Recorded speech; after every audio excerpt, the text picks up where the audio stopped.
Six girls and two boys who helped them, they were lookouts, have been charged with battery and false imprisonment. Obviously a terrible situation. Teens are all between the ages of 14 years old and 18.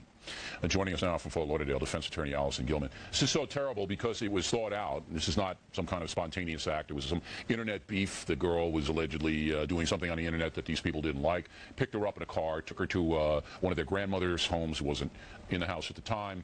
Just savagely beat her. At one point, authorities say she lost conscience. They could have killed her. Now, my question to you is, say they call you up after this program, and they may well, and hire you to defend them, one or more. You got a tape. You've got, they planned it out, not spontaneity. You've got savagery almost beyond belief. How do you defend something like that? Well, first of all, Bill, I want to keep it as a juvenile charge, not let it get filed as an adult. And basically, the state attorney looks to see, was this a mature crime? I mean, clearly, we have kids that are looking at a MySpace account that feel humiliated, and they want to do the same thing. They're taping this so they can play it on MySpace because they want to humiliate her. But so I want to keep it as a juvenile. All right, sure you would. But there are a bunch of 17-year-olds. Brittany Hardcastle, 17. Brittany Mays, 17. They're never going to get juvie on this. There's no way. There's an 18-year-old in here, Stephen Schumacher. 17-year-old Zachary Ashley. There's a 14-year-old April Cooper. I would say she'd probably get tried as a juvenile. 15 and 16-year-olds, we don't know.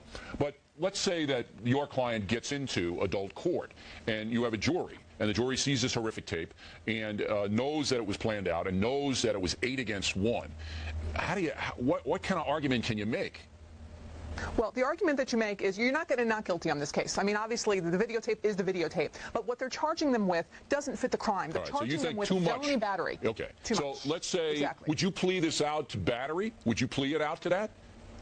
This is a misdemeanor all day long. There's nothing different about this than there would be on the back of a bus, a girl beating up another girl. No. I don't think prosecutors are going to go for a misdemeanor based upon knocking somebody unconscious. And you know that the victim is going to come in and claim all kinds of maladies for civil actions as well. So you know that's going to be in play. But anyway. But they've got to be able to prove it. Yeah.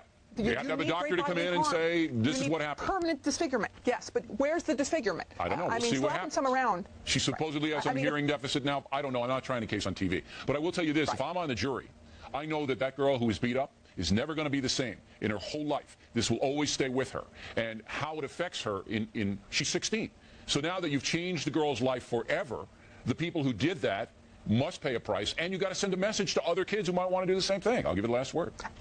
I'm not saying not to send a message. I mean, clearly MySpace is these kids' lifeline. They live for this. And yes, have them go around and talk to other students. Don't do this. Don't live on MySpace. It's not that important. And now we're looking back and we realize what we did was wrong. Community service? Is that what you're telling me? You're telling me community service? That's what I'm telling you. And counseling, absolutely. Don't hit the shelf, don't hit the shelf, don't hit the shelf. Six girls and two boys who helped them, they were lookouts, have been charged with battery and false imprisonment. Obviously a terrible situation. Teens are all between the ages of 14 years old and 18. Joining us now from Fort Lauderdale, defense attorney Allison Gilman. This is so